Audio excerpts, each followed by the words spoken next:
50,000 বছর নামাজ পড়লে জান্নাতে যাইবো এরকম দলিল কেউ দেয়া পারবো? বাবা শাহালি যদি আমাকে জাহান্নামে নেয়, আমরা জাহান্নামেই যাবো। আপনারা আল্লাহর গোলামি করে জান্নাতে যান, আমরা যাবো না, আমরা শাহালির লগে থাকুম। যারা আল্লাহর গোলামি করে এরা যায় দেখেন গা মানুষের কাছে বাসে টাকা চায়।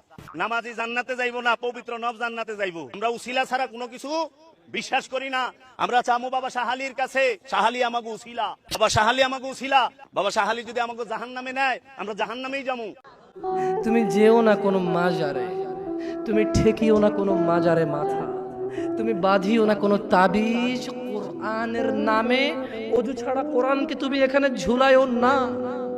তুমি মহিলাদের মাসিক অবস্থায় কোরআনকে ঝুলাইও না। কোরআনুল কারীম এই তুচ্ছ কাজের জন্য আসেনি, শিফাউল লিল মুমিন। তুমি একটু বুদ্ধিমান হও, নাপা তুমি খাও, গলায় নাও না। কোরআন তুমি পড়ো না, গলায় নাও। তুমি একটু বুদ্ধিমান হও, তুমি একটু বুদ্ধিমান হও মুমিন। তোমার এখানে যদি সূরা ইয়াসিন থাকে, তোমার এখানে যদি সূরা ইয়াসিন থাকে, তুমি বোঝো তুমি টয়লেটে যাচ্ছ সূরা ইয়াসিন নিয়ে। আল্লাহকে ভয় করো।